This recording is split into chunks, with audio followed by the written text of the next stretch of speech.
Конституции Татарстана 30 лет. В чем главная особенность основного закона республики и его актуальность сегодня?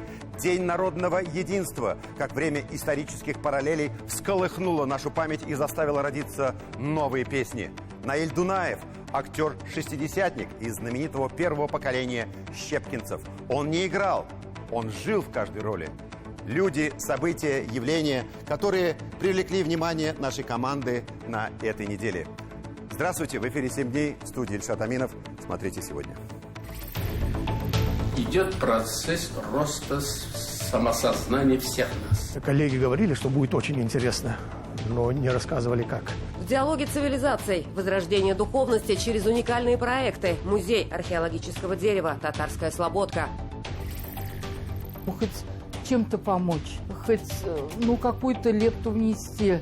Пусть они знают, что мы их ждем, что мы ими гордимся. Время нас объединяет. Историческая память, исторические параллели. И в чем она, настоящая сила? Основная задача пайщика – это корову накормить и подоить. Вот когда я начинала показывать им, кто такая доярка, они удивляются. Вы не похожи на доярку, говорят. Белая кукмурская нефть. 400 тонн в сутки. Как достигаются рекорды и молочное чудо. Согласны ли вы, что Республика Татарстан – суверенное государство, субъект международного права, строящий свои отношения с Российской Федерацией и другими республиками, государствами на основе равноправных договоров? Так звучал вопрос референдума, который прошел в нашей республике 21 марта 1992 года. Положительно на этот вопрос тогда ответили более 61% голосовавших. До этого, 7 февраля 1992 года, татарская, советская, социалистическая, а ранее автономная, была переименована в Республику Татарстан. Многотысячные митинги, ельцинский призыв «берите суверенитета сколько сможете проглотить», принятие декларации о государственном суверенитете, референдум – все это можно назвать историческими этапами к становлению новой государственности России в целом и Татарстана в частности. 6 ноября 1992 года был принят основной закон республики. Сегодня мы отмечаем 30-летие Конституции Татарстана.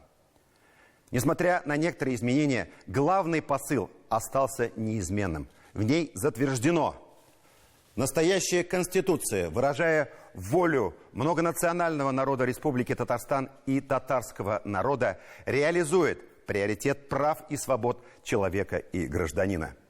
Исходит из общепризнанного права народов на самоопределение, принципов их равноправия, добровольности и свободы волеизъявления, способствует сохранению и развитию исторических, национальных и духовных традиций, культур, языков, обеспечению гражданского мира и межнационального согласия, создает условия для укрепления демократии, социально-экономического развития Республики Татарстан, сохранения исторически сложившегося единства народов Российской Федерации на принципах федерализма. Именно с этих слов начинается текст основного закона республики.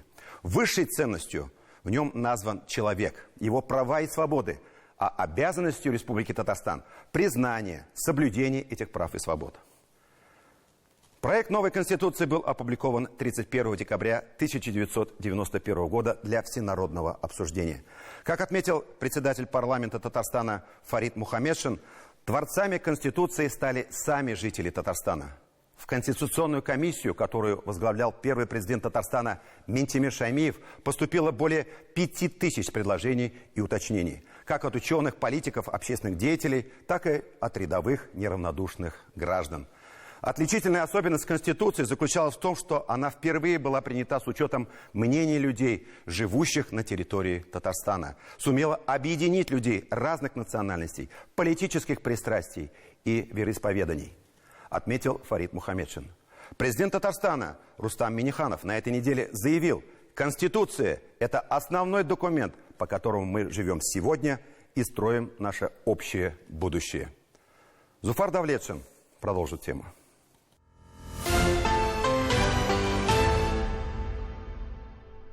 Республика Татарстан, суверенное государство, субъект международного права, ассоциированное с Российской Федерацией, Россией, Парламент в то время был местом для жарких дискуссий. Голосование шло за каждую статью, каждый раздел. Причем обсуждались разные варианты от разных депутатских групп. Конституция наша не может быть, не выразив отношений, значит, с Российской Федерацией. Это же недопустимо. Это не похоже на наш, значит, парламент. Ставлю на голосование вариант 66 статьи и прошу народных депутатов вариант президента.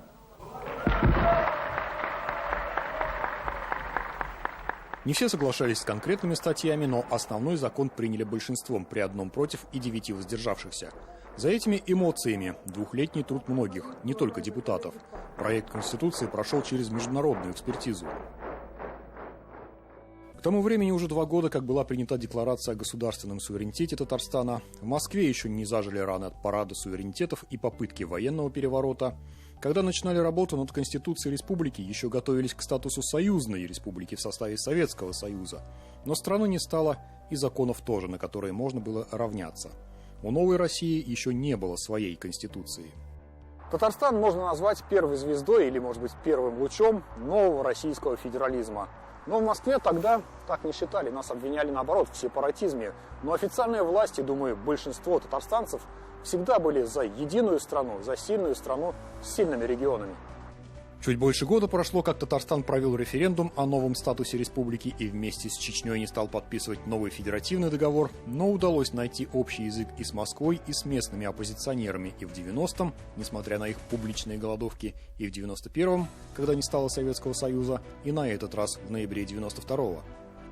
Мы в Татарстане не допустим проявления национализма, шовинизма, антисемитизма и экстремизма. И залогом тому служит наша новая Конституция. Следующее поколение депутатов продолжат работу над Конституцией и внесут в ее развитие свою лепту. Но на нашу долю выпала самая тяжелая и, пожалуй, самая ответственная часть. Среди депутатов, которые потом продолжили работу, Вениамин Чубаренко. Депутаты тогда назывались народными, а парламент – Верховным Советом.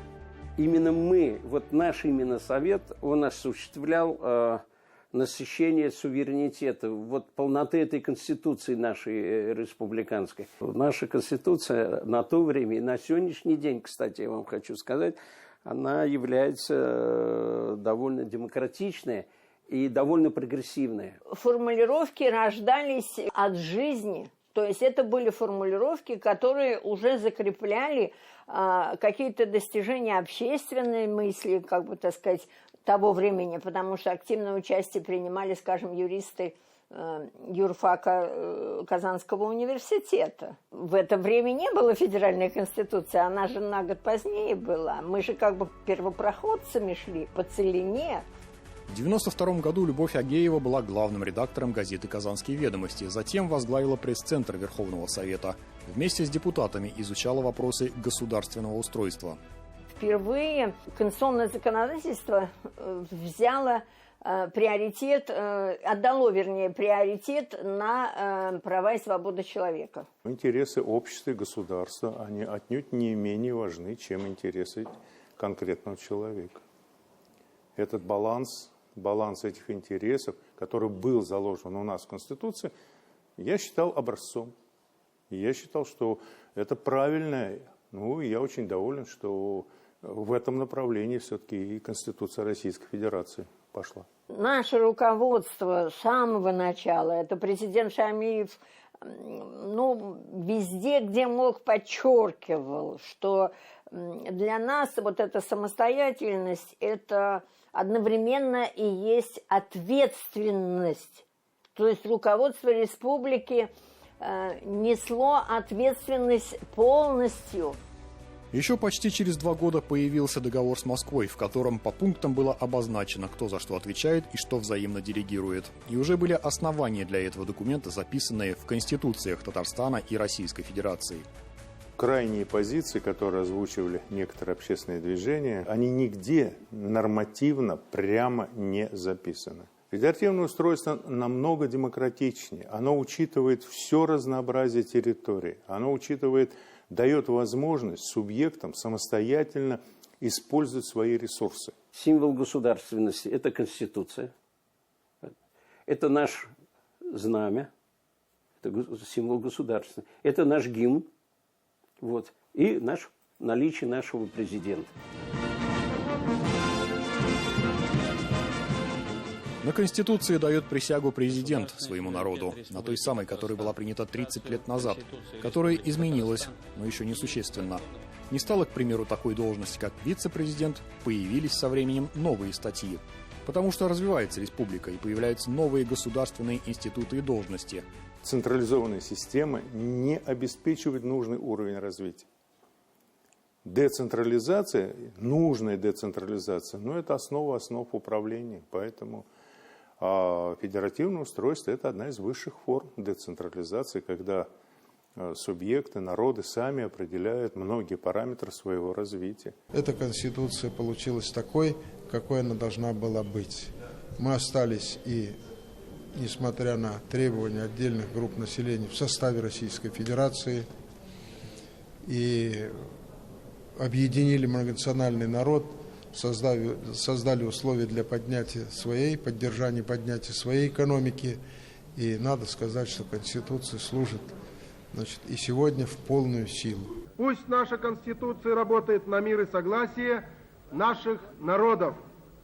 Процветание Республики Татарстан. Мы выполнили с вами историческую миссию, и я благодарю вас за это. Спасибо вам.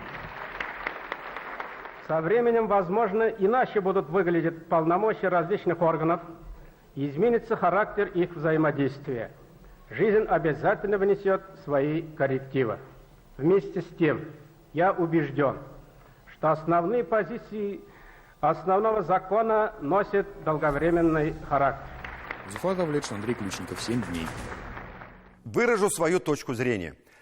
30-летие родной Конституции мы отметили, мягко выражаясь, слабовато. Кроме онлайн-тестирования 30-летия Конституции Республики Татарстан «Проверь себя», депутатских уроков в школах вспомнить особо нечего. Мы не увидели каких-либо конституционных чтений, научно-практических конференций, не услышали маститых ученых, актуализирующих значение Конституции Татарстана в современных условиях. Словом, ученые, обществоведы и политики в большом долгу перед татарстанцами. А ведь, как любил повторять первый президент Татарстана Митимир Шаймиев, тут ничего упрощать нельзя. В этом вопросе мелочей нет. Соглашусь с председателем Государственного совета Фаридом Хайрулловичем Мухаммедшиным. В интервью, посвященном 30-летию Конституции Республики Татарстан, он подчеркнул: Конституция, по сути, является основополагающим документом для формирования общества и правил пребывания в нем. Если провести аналогию, это как фундамент устроения. В народе говорят, чем крепче фундамент, тем надежнее дом. Представить, что Конституция вдруг исчезла, а что будет, если из-под дома изъять фундамент? Точнее не скажешь, можно этого не замечать, но Конституция определяет наше существование в общественном пространстве, наши базовые права и обязанности на все, включая хлеб насущный. Может, вы даже не читали ее, допускаю, но вы в целом и в данную минуту живете по законам, прописанным в основном законе Татарстана. Уберите Конституцию, и Татарстана не будет. Останется некая территория, потерявшая свои уникальные особенности и силу. Если мы не будем защищать свою Конституцию, укреплять ее, найдется немало кликуш ревизионистов, готовых помножить ее на ноль в угоду сиюминутным политическим интересам. Яркий пример реализации конституционных прав Татарстана мы увидели на этой неделе. Во время выступления на форуме «Значение диалога между религиями», который проходил в Бахрейне на этой неделе, президент Татарстана высказал очень важную мысль. Рустам Минниханов заявил, что татарстанская модель гармоничного совместного проживания и взаимодействия народов и религий транслируется сегодня как образец разумного, цивилизованного подхода в вопросах национальной безопасности и стратегии дальнейшего развития Российской Федерации.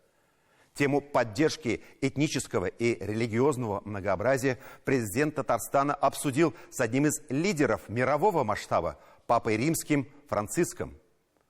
Эти события еще раз подтвердили, что президент Татарстана, как председатель группы стратегического видения России «Исламский мир», как президент многонациональной, продвинутой республики в составе Российской Федерации, давно стал одним из субъектов международной политики, строителем моста взаимопонимания и сотрудничества между Россией и исламским миром.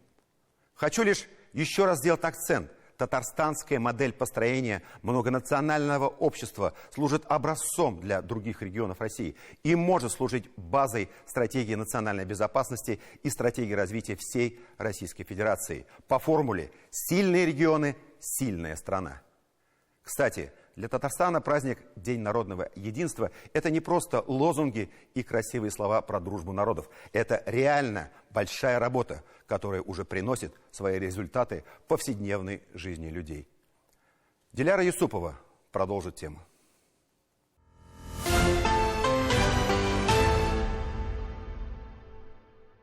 Будем угощать вас бурятскими бузами. Наше национальное блюдо. Они лепятся с 33 защипами в идеале. Защипы не просто так. Рисунок напоминает юрту. Считается, что баузы – один из вариантов китайского блюда баоци. По типу сильно напоминают манты, правда без каких-либо овощей в начинке. Это принципиальное отличие. Несмотря на баузы, стол у семьи Багаевых интернациональный. Русская сельдь под шубой, соленье, чай с молоком. Не хватает нашего татарского чак-чака, но с ним отдельная история. Чак-чак мы вначале просто ели, и да, потом он как-то приелся, вот, и мы его стали меньше кушать.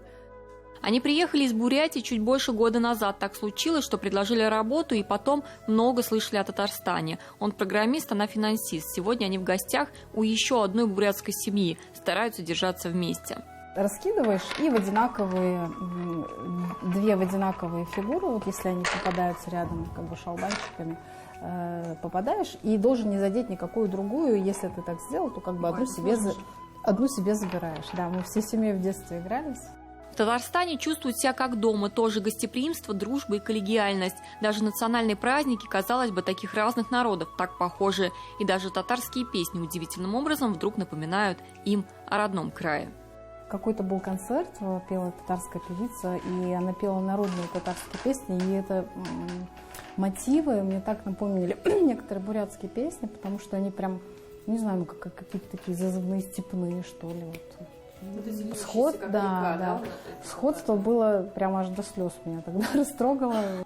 Еще они очень чтят традиции и корни. Для бурят, можно сказать, обязательно знать свою родословную до 7-го колена. В какой-то момент в этой дружеской атмосфере вдруг выясняется, что среди гостей есть якутка с таким непривычным для них, но очень родным для нас именем Лилия. В Хабаровске ко мне подходили делегация, с Японии. По-моему, с Японии была эта делегация. Они подошли, спрашивают меня: вы китаянка, вы японка, и еще там вьетнамка и так далее. Я говорю: нет, это я из Якутии, я якутка. Они такая: о, да, как интересно, вы прям вот как будто на нашу соотечественницу похожи. Вот. Друзья некоторые думали, что вот Татаринова, значит, я там татарка даже. А еще у них есть свой Новый год, а вот День народного единства один на всех. И для них как повод снова вспомнить о тех, кто рядом. И пусть у каждого свои обычаи и традиции, но Родина одна. Эта привычка не делить на своих и чужих – главный принцип и фонда «Жемчужина Татарстана». С их помощью многие девушки с разной степенью инвалидности смогли почувствовать себя красивыми и нужными. А мы в основном проводим конкурс красоты и таланта среди девушек с инвалидностью «Жемчужина Татарстана». Но это не просто конкурс, да, как бы провели и забыли. На самом деле это мы огромную роль уделяем социализации людей с инвалидностью в обществе, чтобы они дальше могли развиваться, проявляться. Их и многих других, чья помощь стала светом для самых разных нуждающихся в День народного единства, ждала награда от президента. Организация Donor Search привлекает доноров со всей страны. Наглядный пример силы благотворительности от каждого для каждого. Каждый из нас тоже может смело принимать поздравления, хотя бы раз свою кровь сдавали 60% россиян. И для многих это уже вошло в привычку. Причем подавляющее большинство делает это не ради положенного вознаграждения. Наше сообщество сейчас охватывает свыше 200 тысяч человек. Неважно, какого цвета у тебя кожа, какой религии ты испытываешь, у тебя красная кровь. И их всего там, условно говоря, если очень прощенно, 8 групп крови. И они есть у самых разных народностей мира и всего остального. Сплоченность и единство граждан – основа общественно-политического и социально-экономического развития. Особенно это важно сейчас, когда в условиях проведения специальной военной операции вся страна сплотилась вокруг наших доблестных воинов и Верховного главнокомандующего Владимира Владимировича Путина. День народного единства неразрывно связан с другим праздником – Казанской иконы Божьей Матери, одной из самых почитаемых в России. Именно с этим образом ополчение Минина и Пожарского освобождало Москву от поляков. Крестный ход – многолюдный, объединяющий ради веры и верности Отечеству во все времена.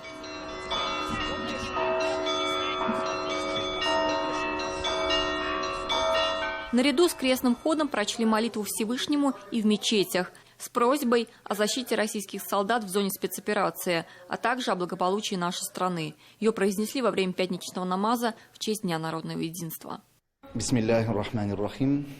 Сегодня в России отмечается День народного единства. Он символизирует мир, дружелюбие, добрососедство между разными национальностями. Мы просим Всевышнего, чтобы Всевышний Аллах не спасал спокойствие нашей Родине и всему миру.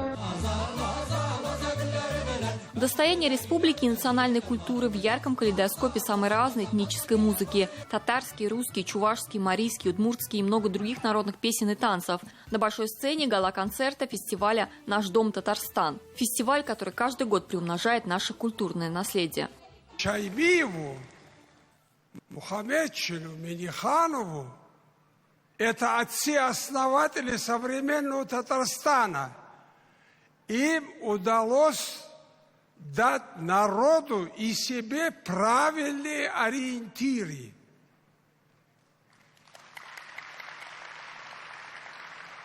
Понимаете? Это очень важно.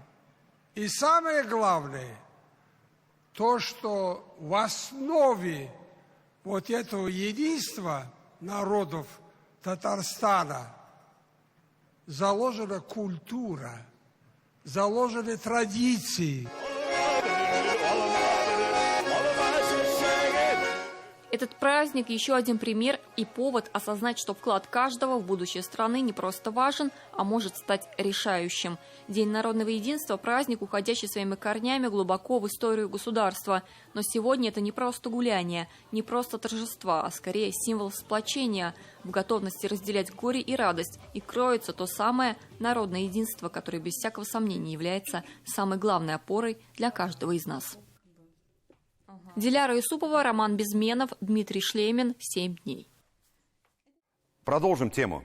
На этой неделе, выступая на международной научной конференции в Казани, посвященной реставрации, консервации археологического дерева, государственный советник Татарстана Митимир Шаймеев обратил наше внимание на такие слова из выступления президента России Владимира Путина на Валдайском форуме. Цитата.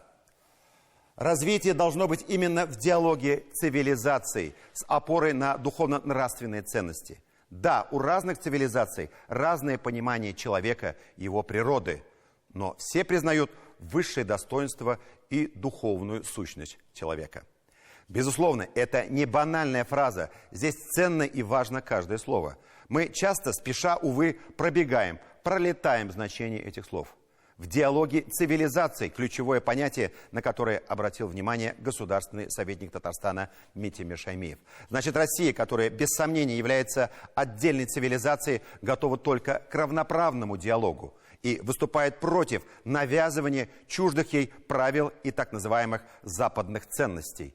Мы опираемся на собственные духовно-нравственные ценности, которые лежат в основе нашего многонационального и многоконфессионального государства с богатой историей и традициями разных народов. В том, что эти народы разные и их огромное множество, не есть слабость России, а напротив, в этом ее великая сила. В Татарстане это хорошо знают и многое реализуют на практике, особенно в таком деле, как сохранение богатого историко-культурного наследия, где мы накопили опыт, имеющий уже общемировое значение. Надо отметить, в этой своей благородной миссии Татарстан абсолютно открыт миру, готов делиться и опытом, и знаниями. Подтверждение тому и это международная конференция археологов, в работе которой приняли участие более 100 специалистов из России, Турции, Казахстана, Узбекистана, Сирии, Монголии, Сенегала, Белоруссии, Китая, Индии и Азербайджана. Тимур Бекмурзин с подробностями.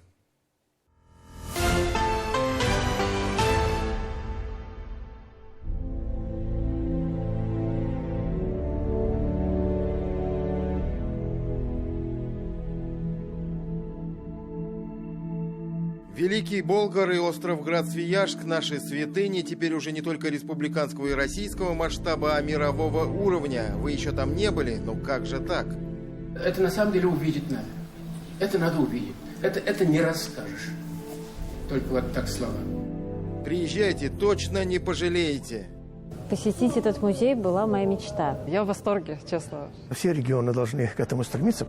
Международная конференция по реставрации, консервации и музеификации археологического дерева в Казани. Еще несколько лет назад даже представить такое было бы сложно. А сегодня не возникает и капли сомнения. А где еще, как не в Казани?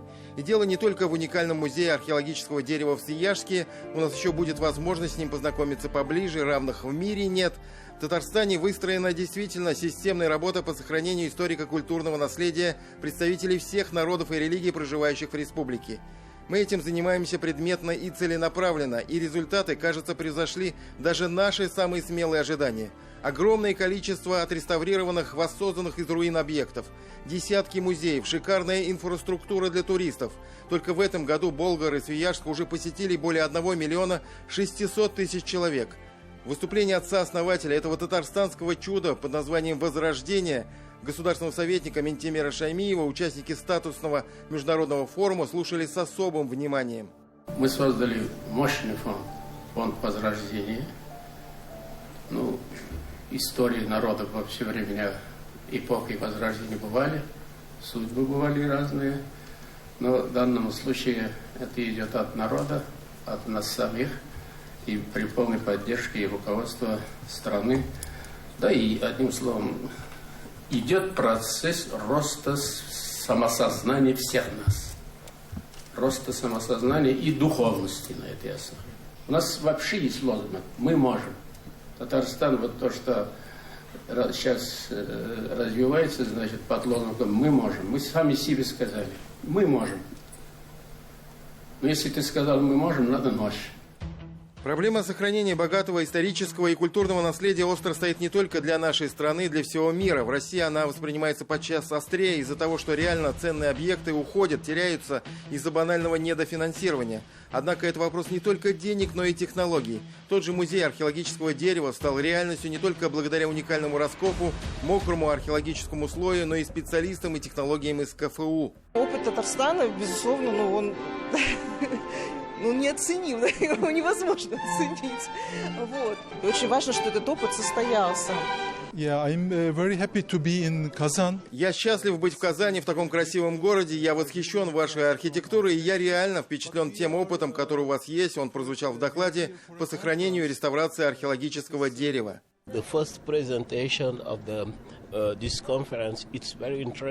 Мне очень понравился доклад о том, как вы работаете в Свияжске, в Музее археологического дерева. У нас в Сенегале тоже есть что изучать, есть свои артефакты, но мы работаем в несколько иных климатических условиях. Ваш опыт, конечно, впечатлил. Именно музей дерева в Свияжске как раз показывает нам пример решения этой проблемы, так сказать, на таком, пусть не на общегосударственном уровне, но на уровне, скажем, одного крупного города, памятника республики. Хотите убедиться воочию? Давайте воспользуемся советом Ментимира Шаймиева и перенесемся в Свияжск, в музей археологического дерева. Уникальный, единственный в своем роде музей археологического дерева в Свияжске. Это все абсолютная правда. Чуть позже мы подтвердим эти свои слова на фактах. А пока такой факт. Здание музея построено на месте археологического раскопа, и это здание, как вы видите, имеет весьма оригинальную форму, оно как бы замаскировано под холм. Дело в том, что нормы ЮНЕСКО запрещают строительство в городе-заповеднике объектов и сооружений, которые могут исказить его облик, и поэтому архитекторам пришлось постараться, чтобы идеально вписать это здание в общий ландшафт и облик Свияжска, и это им удалось в полной мере.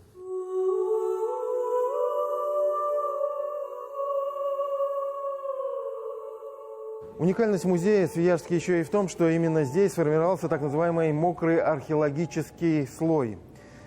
Из-за обилия влаги и дефицита кислорода археологические предметы в нем сохраняются наиболее долго. Толщина этого слоя в Свияжске более 3 метров. Нижняя, самая ранняя часть относится ко второй половине 16 века, далее 17 век и 18 век.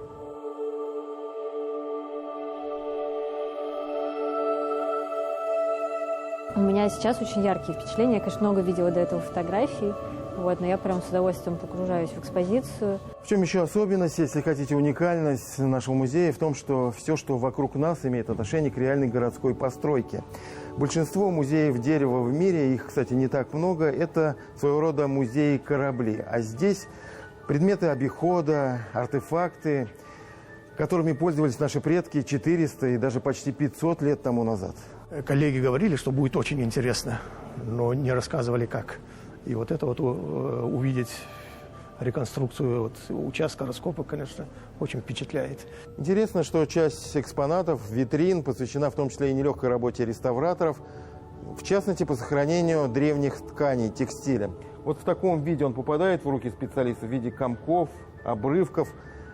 После обработки специальными реагентами, выпрямления, ткань приобретает вот такой вид. В силу своей профессии я часто езжу по старинным городам, особенно сибирским, и я вижу, в каком все ужасном состоянии находится. И когда я приезжаю в Казань, просто глаз радуется. И вопрос, почему в остальных местах так не делают? А вообще музей, это его особенность, интерактивный. Он общается со своим посетителем, что позволяет сделать само посещение комфортным и интересным. Мониторы, карты, они все открываются. Можно многое узнать интересного об истории Свияжска. Есть еще вот такой интересный интерактивный элемент. Это спил дерева. От центра к краю нарастают культурные, исторические, временные слои. И можно на 3 языках с помощью вот этих подсказок многое узнать об истории Свияжска. Например, на русском языке. 24 мая 1551 года на горе Круглой заложена крепость Ивангород. На татарском. 2005 елда утрауна Улы жер белән тоташтыручы күпер төзелә. Вот так выглядело устройство волкового окна, и так проникал свет в древние дома. Сегодня этот цвет духовности и нравственной чистоты помогает нам жить, работать и бороться, отстаивая наши традиционные ценности, позволяет нам сохранять единство. И это очень важно, сказал Ментимер Шаймиев. Мы дорожим своей родиной. Многоконфессиональной, многонациональной. И по мере того, как дальше вас созидаем, значит, мы больше сплачиваемся. Тимур Бекмурзин, Роман Безменов и Дмитрий Шлемин. 7 дней. Тема народного единства в эти дни обретает конкретное практическое содержание. Выскажу свою точку зрения. Грубыми топорными методами выстраивая стену на границах России, отменяя российскую культуру, ограничивая базовые права на свободу передвижения россиян, возлагая на всех нас коллективную ответственность за последние события, коллективный Запад всячески сплачивает жителей нашей страны. Я вот удивляюсь, неужели они сами этого не понимают? Просвещенная теперь уже в кавычках Европа со средневековым мышлением и тоталитарной политикой. И все же удивительно, как событие объединяет людей самых разных возрастов, профессий, целей, как отзываются в исторической памяти самые лучшие побуждения и стремления прийти на помощь, внести хоть какой-то вклад в общее дело. Это то чувство единства, которое не дает сидеть сложа руки, а буквально заставляет делать то, что должно для всех, свои собственные дела отодвигая на второй план. Мы много говорим о сборах и помощи семьям тех, кто сейчас находится на передовой, о поддержке мирных жителей прифронтовых городов. Это время нас объединило, это время исторических параллелей всколыхнула нашу память и заставила родиться новые песни. Татьяна Тимошенко о самом важном для людей, самых мирных профессий, о тех, кто не смог остаться в стороне.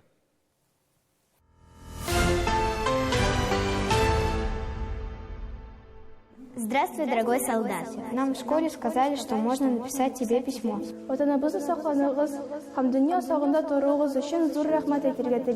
Я хочу учиться заниматься спортом, играть. Дорогой солдат, все, что у меня есть, защищаешь ты. Хотела пожелать здоровья, везения, успешного выполнения задания и скорейшего возвращения домой. Дети пишут письма. Письма на передовую, не под диктовку и почти не задумываясь. У кого-то получается целая страница, кто-то рисует и поля, и горы, и леса. Пишут то, что чувствуют. Многие на татарском языке. Это мой родной язык. И из моего поселка только уехало очень много людей. Они также являются жителями Республики Татарстан. И мне кажется, что если я напишу на татарском языке, это будет большей поддержкой. Я сразу поняла, что писать, потому что знала, какие слова могут поддержать наших солдат, которые могут дать им силу, которые всегда их будут поддерживать. Пусть они знают, что мы их ждем, что мы ими гордимся, нашей Родиной, что они защищают ее.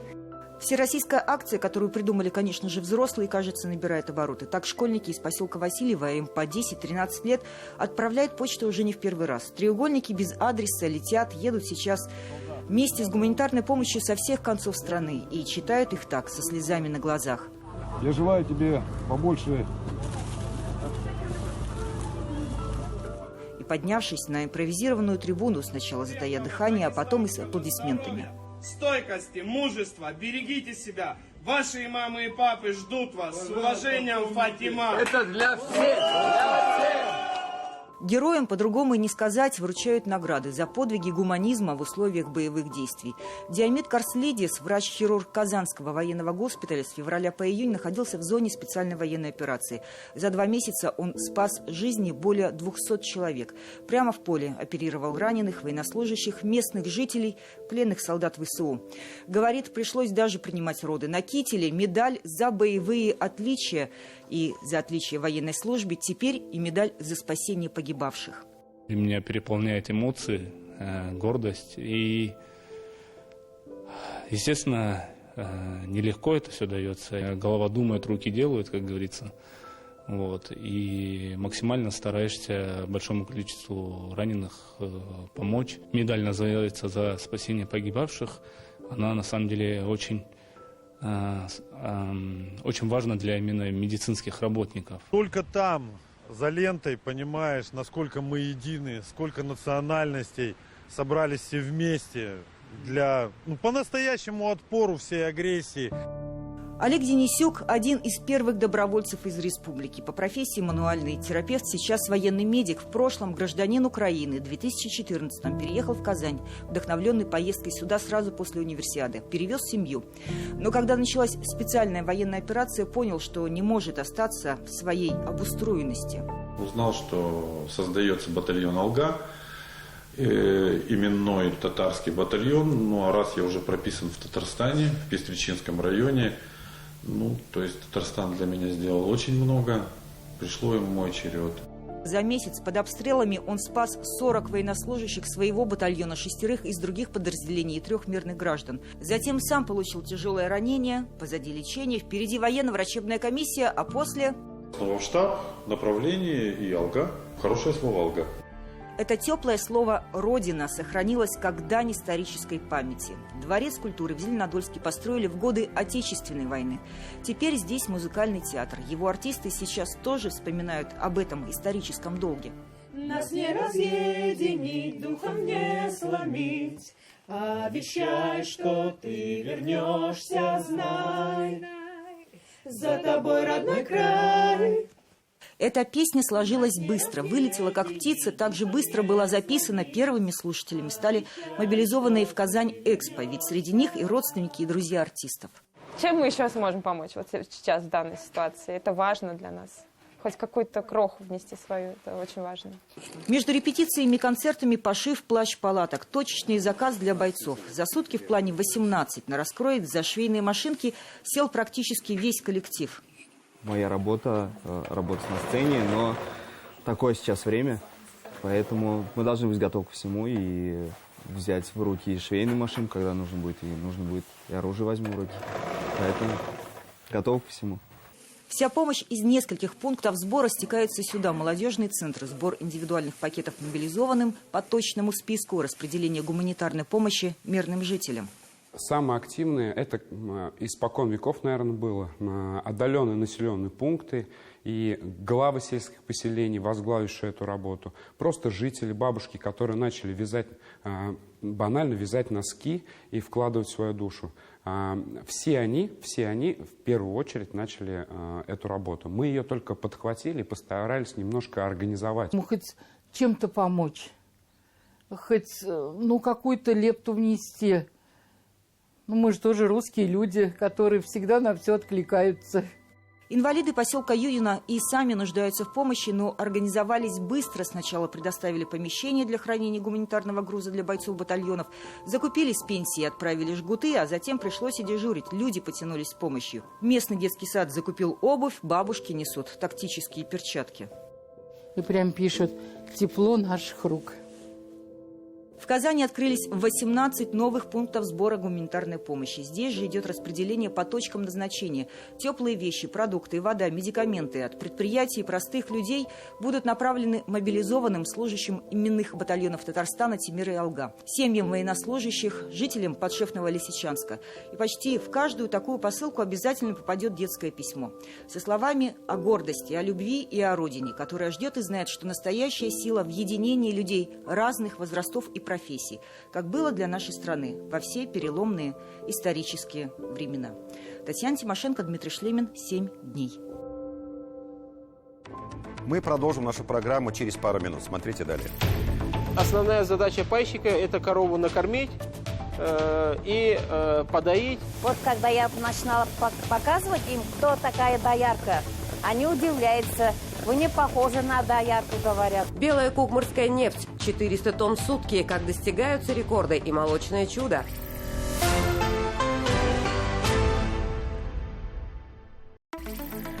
Татарстан выполнил задание Министерства обороны страны по частичной мобилизации. Об этом сообщил президент Рустам Минниханов на совещании в Доме правительства. Мобилизованные, призванные за последнюю неделю, отметил президент, сейчас находятся в Казанском высшем командном училище, а семьи всех мобилизованных под особой заботой властей. Итоги исполнения бюджета за 9 месяцев рассмотрели на очередном заседании Совета директоров Татнефти. Его провел Рустам Минниханов. Также на заседании утвердили бюджет на ноябрь и рассмотрели ряд других вопросов текущей деятельности компании. Башню в Сюмбике могут укрепить пропиткой, а доставлять грузы по России смогут с помощью казанских беспилотников. Эти и не только инновационные проекты презентовали на заседании Татнефтехим Инвестхолдинга. Его провел Рустам Минниханов. Уже полгода в представленных проектах делают особый упор на отечественные технологии. В Татарстане 20% добываемой нефти приходится на малые нефтяные компании. Об этом на совещании с их руководителями сказал Рустам Минниханов. В этом году исполнилось 25 лет со дня образования малых нефтяных компаний. Решение о создании было принято в 1997 году первым президентом Татарстана Минтимером Шаймиевым. Это помогло избежать снижения добычи нефти. Кабинет министров Татарстана внес изменения в постановление о единовременных выплатах военнослужащим батальонов Алга и Темер. Теперь денежное вознаграждение в 250 тысяч рублей после начала прохождения службы получат бойцы, которые участвуют в специальной военной операции не только в Донецкой и Луганской народных республиках, но и в Херсонской и Запорожской областях. Соответствующий документ подписал премьер-министр республики Алексей Песошин. Рустам Минниханов поручил создать в республике финансовый запас прочности. В Доме правительства финансовые, налоговые и казначейские органы обсудили исполнение консолидированного бюджета Татарстана за 9 месяцев. Как отметил президент, в новых экономических условиях финансовая система Татарстана работает стабильно. Вместе с тем размер убытков предприятий вырос более чем в 1,5 раза. Рустам Минниханов в Москве встретился с президентом Российского союза промышленников и предпринимателей Александром Шохиным. Подписали соглашение о сотрудничестве между правительством республики, Общероссийским объединением работодателей и Ассоциацией предприятий и промышленников Татарстана. В Москве открылась Всемирная тематическая конференция российских соотечественников, проживающих за рубежом. В ней приняли участие лидеры общественных объединений и диаспоры из 84 стран мира. Татарстан представлял председатель Госсовета Фарид Мухаммедшин. На масштабном форуме обсуждали актуальные вопросы из жизни наших соотечественников за пределами Родины. Рустам Минниханов побывал в Москве на итоговом заседании Оргкомитета по подготовке и проведению 1100-летия официального принятия ислама в Волжской Булгарии. Его провел вице-премьер страны, председатель Оргкомитета Марат Хуснуллин. Он напомнил, что по распоряжению Владимира Путина празднование получило федеральный масштаб. Минтимер Шамиев принял участие в итоговом заседании Оргкомитета по видеосвязи. 25 лет исполнилось уникальной национальной школе в Москве. Она единственная в столице с татарским этнокультурным компонентом. Поздравить коллектив приехала делегация из Татарстана во главе с Фаридом Мухаммедшиным. Школа носит имя поэта-героя Мусы Джалиля. Здесь учатся дети 35 национальностей. Рустам Минниханов с рабочим визитом посетил Бахрейн. В Бахрейнском форуме принял участие более 200 мировых религиозных лидеров, ученых и официальных представителей. Президент пригласил их посетить Татарстан и на его примере познакомиться с развитием диалога культур в России. В Казани с участием Минтимера Шамиева и Фарида Мухаммедшина отметили 30-летие Ассамблеи народов Татарстана. Резолюцию о ее создании приняли в 1992 году на Первом съезде народов республики. Сейчас под крылом Ассамблеи работает более 200 региональных и местных национально-культурных объединений. В Казани 25 юных татарстанцев получили первые паспорта, которые им вручил председатель Госсовета Татарстана Фарид Мухаммедшин. Приурочено событие к 30-летию Конституции Республики. Паспорта получили отличники учебы из 13 районов республики. С Днем народного единства татарстанцев поздравил Рустам Минниханов. Много веков назад наши предки, представители разных сословий, национальностей и вероисповеданий, объединились перед лицом угрозы суверенитету и целостности отчизны. Все это актуально и сегодня, когда наша страна подвергается беспрецедентному давлению извне. Только бережно храня и развивая наше национальное и религиозное многообразие, мы сможем сохранить единство российского народа и созданного им великого государства, говорится в поздравлении президента. На традиционном субботнем совещании с президентом обсуждалось несколько ключевых тем. Прежде всего, президент обозначил свое беспокойство, связанное со случаями отравления угарным газом. За этот год в Татарстане зафиксировано 32 подобных происшествия. Президент Татарстана отметил о необходимости организовать профилактические рейды в жилом фонде, обратив особое внимание на место проживания многодетных семей, одиноких престарелых и социально неблагополучных граждан. Еще одной темой стала безопасность на дорогах в зимний период. Рустам Минниханов поручил сформировать резервы сил и средств для оперативного реагирования на возможные критические погодные условия. Татарстан отметил День Конституции. Главный закон республики был принят 6 ноября 1992 года и заложил фундамент политического устройства и социально-экономического развития региона. По случаю праздника к татарстанцам обратился президент Рустам Минниханов. Цитата. «На изломе эпох Конституция Татарстана, являясь отражением воли многонационального народа республики, гарантировала широкие права и свободы граждан. Прошедшие 3 десятилетия подтверждают высокое значение основного закона в сохранении и развитии исторических, национальных и духовных традиций, культур и языков всех народов, проживающих в республике», отметил президент.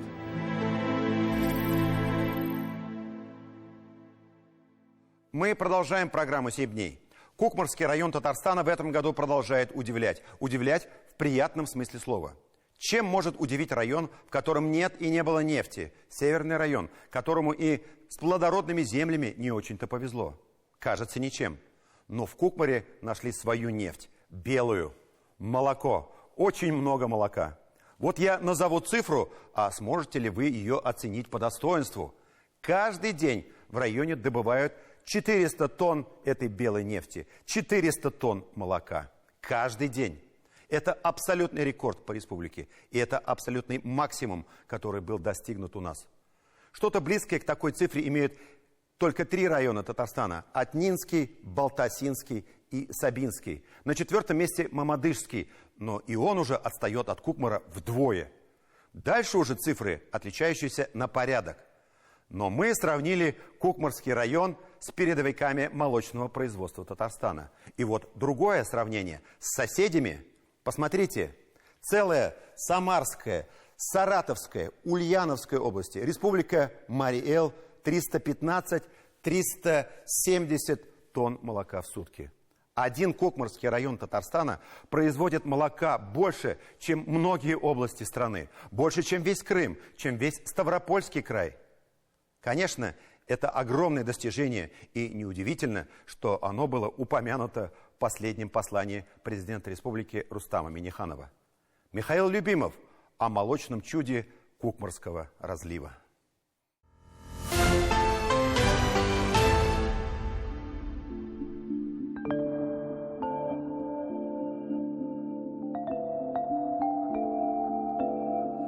Здравствуйте.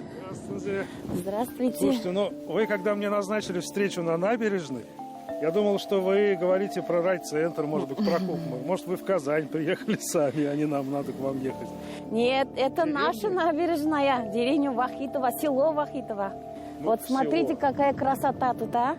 Чтобы набережные в деревне, чтобы вот так все красиво. Я уж не говорю о том, что нас окружает. Тут вообще сплошное разноцветие какое-то у вас. Как город. Не говорите-ка. Танзиля Идиатуллина – житель деревни Вахитова Кукмарского района. Она тут родилась и никуда не собирается. Ее деревня родилась фактически заново в последние годы. Деревня с открытки, пышное разноцветие, прекрасного вида дома, выдающие благосостояние жильцов, и комфорт. Даже набережную вокруг озера отгрохали, как в городе. Все тут гуляют. Да, вечером гуляют, все выходят. Вот же красиво. Тут раньше было, знаете, хлам, бардак было, в общем-то. А теперь вот такая красота. Из деревни, наверное, из вашей не особо-то бегут, раз работа есть. Нет, и молодежь тут останется. Да, никуда не бегут. Если бегут, обратно возвращаются. А что там есть в городе? Впрочем, в деревне, конечно, особо не отдохнешь. У Танзили муж, 2 дочери, работа, свое хозяйство, скотина. За домом еще 20 соток земли. Но это не значит, что у нашей Золушки совсем нет времени на себя. Деревня с недавних пор – это не каторга. Конечно. Теперь все листают, смотрят, что она там делает. Да-да, Танзиля Идиатуллина – местная знаменитость. 70 тысяч подписчиков в одной из неупоминаемых соцсетей. Это я. Красотка я. Красотка, конечно. Кто говорил, что быть колхозником это легко? Но на то мы колхозники, чтобы кормить вас, городских. Именно я и хочу вот показать им вся моя жизнь. Там показано. А для чего? Чтобы показать, что Пусть увидят, что доярка как живут. Пусть увидят все, как доярки живут. Доярки тоже же человек. Пусть не смотрят, она же доярка. Доярка на местном сельхозпредприятии имени Вахитова. Это звучит гордо. Зарплата у такой работницы получше, чем у многих в городе. Отношение к ней уважительное. Они тут все спортсмены, постоянно идущие на новый рекорд. Многое в деревне изменилось. Вот именно, думает отсталые, думает, вот доярка, это же доярка, все говорят, это же доярка. Вот когда я начинала показывать им, кто такая доярка, они удивляются, вы не похожи на доярку, говорят. Одно это предприятие, на котором работает Танзиля, производит в день больше молока, чем многие наши районы вместе взятые. 120 тонн в сутки, четверть от нынешних рекордных 400. Казалось бы, если у вас 4000 коров, то результат-то известен. Но 4000 коров могут дать и втрое меньше. Нынешний рекорд – это научный рекорд в первую очередь. И вот лаборатория, научная. Ильдус, вот, значит, где ваша главная тайна-то зарыта. Вот в этих самых закромах. А здесь у вас, значит, вот в каждой секции свой корм лежит, и вы как-то смешиваете. Да, правильно. Вот. Это, в общем, миксер такой большой у вас тут. У нас вот 2 миксера стоят тут, израильские. Там все мешается, и потом раздаем на миксерами туда на корм. Для скота. Не просто так мешается, абы как, а еще как-то серьезно. Это все, это только по рационам. Только по рационам, да. Кукмарские коровы, несомненно, самые счастливые млекопитающие в стране. И путь к их сердцу завоеван, конечно, через желудок. Кукмарский особый рацион питания – это и есть местное научное достижение. за которым, кстати, уже выстроилась очередь. И потом этот комбикорм, ну, вашим коровам уходит, конечно, они, значит, на нем хорошо работать начинают. Да. И плюс еще к вам люди приезжают, сами для себя покупают. Если... Это у нас вот с Петрищинска, с собак, ну, приезжают фермеры. И вот отсюда, кстати, еще одна местная придумка. Это мини-молочный парк. У вас нет ни полей, ни техники, но есть желание заняться молочным производством. Добро пожаловать в парк. Здесь вас обеспечат кормами с 10% скидкой, помещением, оборудованием, а молоко купят у вас на рубль дороже, чем обычно. Почти рай в 6 шалашах. Работать, конечно, придется, но не с утра до ночи. Получается, в поле у нас уже фермер или пайщик вот этот, он уже не работает, а основная, самая трудная, затратная часть – это, конечно, кормопроизводство. Одна ферма здесь приносит в месяц 250-300 тысяч прибыли. А проект так и называется «Возродим свое село». Те, кто работает в селе, очень хорошо сейчас живут.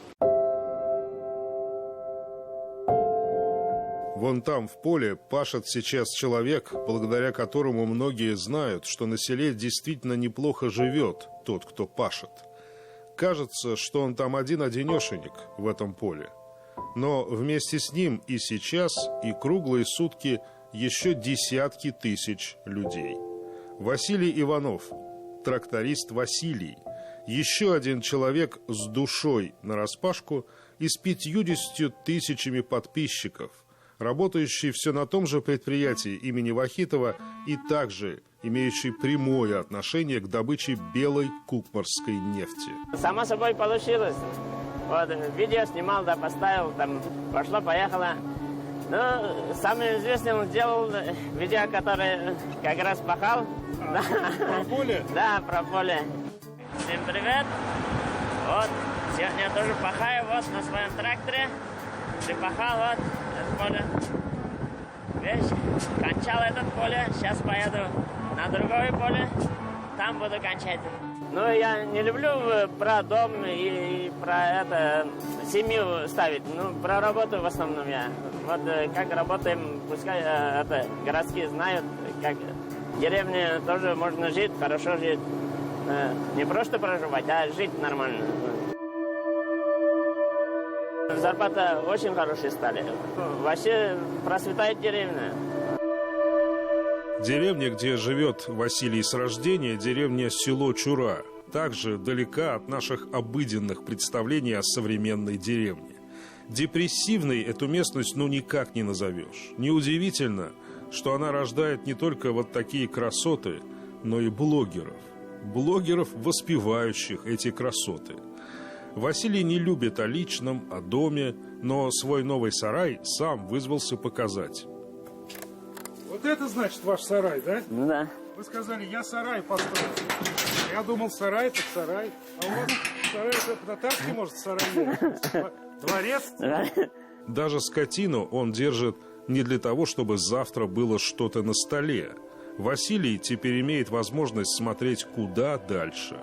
Да, на светлое будущее. Вот хочу дом там перестроить, сделать, чтобы баня и туалет, все там вместе было, чтобы удобно вообще, чтобы было. Вот они где, эти 400 тонн молока в сутки. Они в голове у каждого, кто думает здесь о будущем. 400 тонн сегодняшней уверенности в завтрашнем дне, в этом светлом будущем, льющемся рекой на местных фермах. Их мысли устремлены в это будущее, а их рука так и тянется к телефону. Но как не показать, не рассказать, что жизнь, человеческая, комфортная жизнь, есть и здесь тоже. Эта жизнь меняется, а они нет. Они всегда открыты. У них всегда открыто. Открыто у вас, потом начали смотреть в округе, и у всех открыто. Да, у нас у всех так, и все удивляются, мои подписчики, почему у вас у всех всегда ворота открыты. Потому что мы такие гостеприимчивые, что ли. О, сколько нам открытий чудных готовит Кукмарский район. Михаил Любимов и Андрей Ключников. 7 дней. На его счету десятки разноплановых многогранных ролей, множественные награды и премии имени Тукая. Актер, который, кажется, достиг всех вершин. Но сам он так не считал. Продолжал играть, преподавать и просто радоваться этой жизни. На неделе не стало одного из великих актеров театра имени Галиаскара Камала Наиля Дунаева. Ему было 85. Тот самый артист из первого поколения щепкинцев, времени старой классической театральной школы. Тех актеров, о которых говорят, таких больше не делают. Дунаев, как актер, имел широчайшую палитру. Он играл революционера Шамиля Усманова, подлого Подхалюзина в спектакле «Свои люди, сочтемся», Паратова в «Бесприданнице» Островского, пьяницу художника в «Прощайте» Туфана Миннуллина и яркий Фигаро ему был по плечу. Кстати, многие классические пьесы, поставленные на сцене театра, были переведены на татарский именно Наилем Дунаевым. Но лично меня он всегда восхищал абсолютно точным попаданием в роль, магией перевоплощения, великолепием звучания певучего родного татарского языка. Он никогда не играл роль, он жил на сцене, каждый раз новую жизнь. Я понимаю, у каждого времени свой театр, но я скучаю по театру Туфана Миннуллина, Марселя Салимжанова, Рената Тазиддинова, Асгара Шакирова, Равиля Шарафеева, Наджибы Ихсановой, Наиля Дунаева. Для меня их спектакли всегда были абсолютным эстетическим совершенным действом, с катарсисом души, соприкоснувшейся с божественным творением. Но, повторюсь, у каждого времени свой театр. Диляра Юсупова о легенде, которая ушла, но будет вечно жить в своих образах, в своих ролях.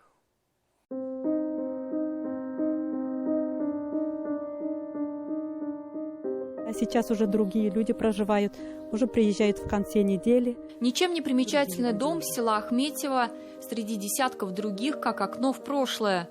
В детство воспоминания о человеке, который здесь родился, который сюда возвращался. Дом, который фасадом теперь мало напоминает прежний, все больше пустует. Новые хозяева приезжают редко, а старые давно уехали, оставив позади лишь медовый след. Когда мы в детстве приходили, они все время угощали нас хлебом и медом. И в настоящее время в этом доме пахнет медом, очень вкусным. Это жужжание пчел, словно эхо, сквозь года уже потом он слышит повсюду. Высокие дерева, там они роются. И брал вот этот ящик, который собирает зубами, и все лазил по деревьям. И отец говорил: ты что, упадешь что-то? А мне еще не хотелось таскать высоченные лестницы. Иногда бывало там дырявые, все на ноги. Они целый час, например, ничего не чувствовала нога от этих укусов. Татары называли его Наиль, а кряшины по-родному Коля. Быть не звездой, а скорее суперзвездой среди односельчан не самый простой из подарков судьбы. Но какова слава, таковы ее издержки. В обычной жизни любимец тысячи, уставший от внимания человек, очень любил это внимание дарить. Уже в молодости он был артистичный, такой живой, и спеть мог, и станцевать. Я это очень хорошо помню. Когда он узнал о том, что в родном селе хотят установить памятник погибшим от голода в 20-е годы, он сразу откликнулся и внес нужную сумму. И снова возвращался в деревню и непременно спрашивал каждого: «Как вы тут без меня?» Он всегда по деревне вот так ходил и расспрашивал, кто как живет, чем дышит, вот обо всем. Такой добрый человек. Добрый человек, да, добрым был. Той самой школы, в которой учился Дунаев, уже нет. Есть вот это, и здесь помнят о нем скорее как о легенде и масштабе личности. Памятный уголок, ведь теперь он уже наряду с классиками. Книги, старые фото и ученические работы, и стихи, которые пишут о нем. Вот я нашла стихотворение Роберта Миннуллина. Это по-разному на татарском языке. Мне это очень понравилось. Такое шутливое стихотворение. Башкортларның бар юлайы, шигеннәрнең дудайы. Шишеннең буса дудайы, татарның бар дунайы. Это шутливое стихотворение. Килмәгәндер ул дунайдан, төшмәгәндер ул айдан. Кайдан төшкәнсең сорагыз, сез үзегез дунайдан. Уже другая – Нижнебишевская школа, куда пешком шел Дунаев, преодолевая около 5 километров. Ее тоже уже нет, а на месте выросла иная, но архивы помнят все. Вот у нас есть такой архивный документ, записи книги года через результаты 1953 года. Вот Николай Дунаев, он пришел к нам в школу в 1952 году и окончил школу в 1956 году. Такая жесткая школа советского образования. Да, это жесткая школа, да. Реальные оценки, которые дети имели в тот период. Ну, это уже действительно реальные оценки, которые они... Но это оценки, которые сегодня имеют наши отличники. Свою высшую оценку он получил уже позже. Простой парень из Заинского района и сельской школы вдруг попадает в ту самую недосягаемую щепку. Первое поколение щепкинцев наряду с Асгаром Шакировым, Рабитом Батуллой на рубеже 50-60-х годов. Это эпоху оттепели, первых приездов в Москву зарубежных театров, прекрасных выставок. В коридоре повесили афишу. Набирается школа-студия в Москве, театральное училище, высшее театральное училище имени Михаила Семеновича Щипкина при Малом театре Союза СССР. Там написано было: можете прислать документы раньше, а аттестат с собой можете привезти. Я так и делал. Отправил. После работы фотографировался. У нас фотограф, опять же, в деревне не было. Вот хромой Ахатовый, он на амбар меня посадил после купания. Вот такие волосы там, про этики, про эстетики, про чтобы себя продать. Об этом мы, искренние люди были и не думали, там марафет или там какие-то, ничего про это нет. Но после училища он вернулся в родной Татарстан, в Камаловский театр. Деревенский мальчишка виделся постановщиками как настоящий интеллигент, но почему-то мог играть в любую роль. Начиная с образа Тука и продолжая пьяницей-художником в «Прощайте» Туфана Минулина, он мог все и даже сыграть не по сценарию. Вот в нашем спектакле «Поговорим о любви». Там мы играем, он старика, я старушку. И старушка вот когда уходит из жизни, он ее вспоминает и говорит: я люблю тебя, люблю. И всегда в этом месте у него появлялись слезы. В молодости мы играли любовь. Он был моим любимым мужчиной, я была его любимой девушкой. А с возрастом уж, конечно, мы играли уже пожилых, стариков. И всегда как-то мы находили вместе какой-то творческий потенциал. Как-то мы, во всяком случае, он помогал мне находиться на сцене, жить в этом образе.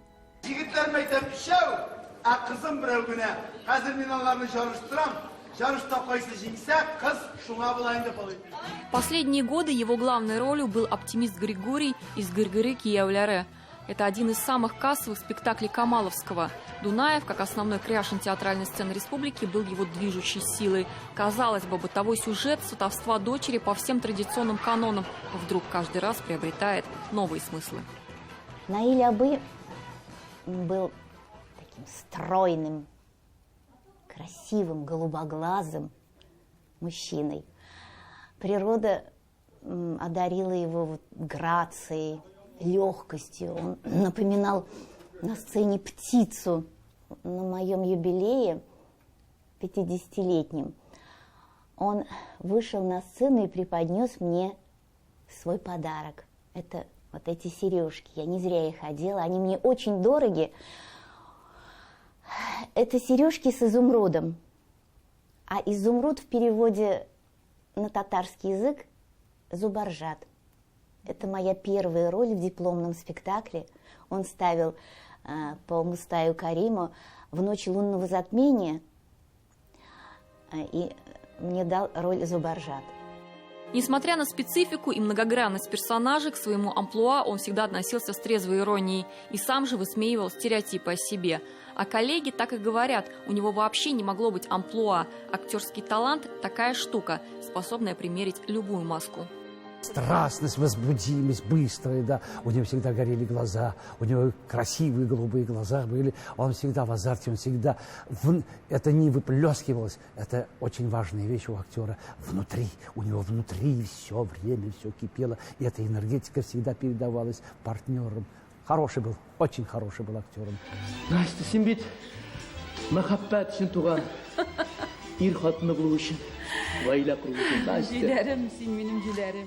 Эта внимательность к мелочам, как тонкая струна, которая иногда рвалась. Он был очень раним и сильно переживал за молодое поколение. Не ругал, старался понять. Они другие, говорил он, и это другое еще надо разглядеть. Будущее поколение, конечно, будут жить куда интереснее, чем мы. Я так думаю.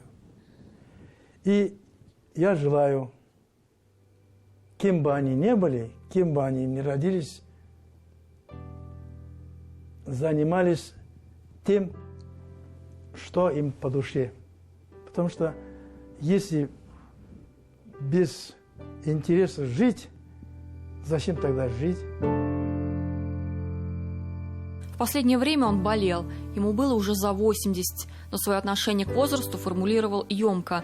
80 – это просто разновидность 70, а 70 – то же самое, что 60. Старался оставаться там, где он есть, преподавать, играть на сцене, разучивать роль, но продолжал следовать завету. Жизнь не театр, репетиции не будет. Диляра Юсупова, Роман Безменов, 7 дней.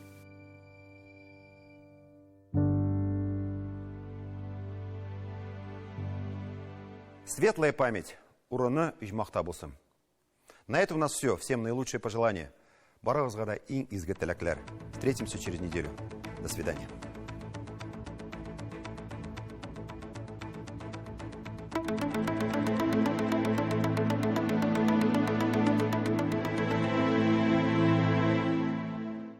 Здравствуйте, на ТНВ прогноз погоды, в студии Илья Андреев. И сейчас коротко расскажем, что ждать предстоящие 7 дней.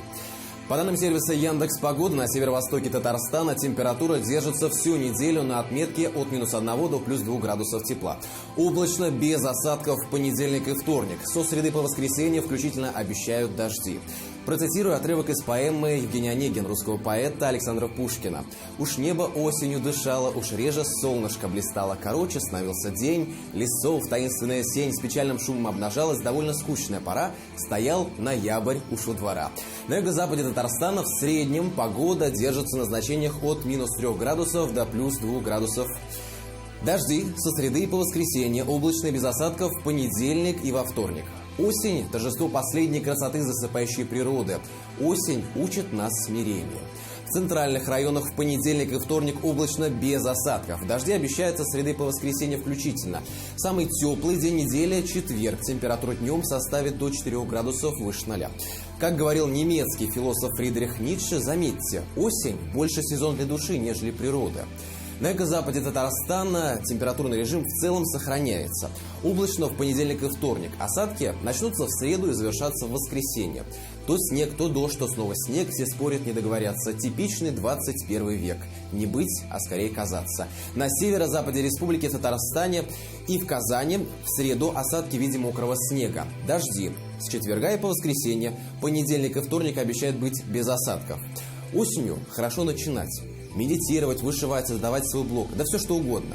Узнавать новое, думать о счастье, создавать счастье. Слушать тишину внутри себя и снаружи. Слушать осень и своих близких людей. Обязательно книги. Слушать и слышать. Мы желаем вам солнечного настроения при любой погоде. Смотрите наш телеканал. До скорых встреч.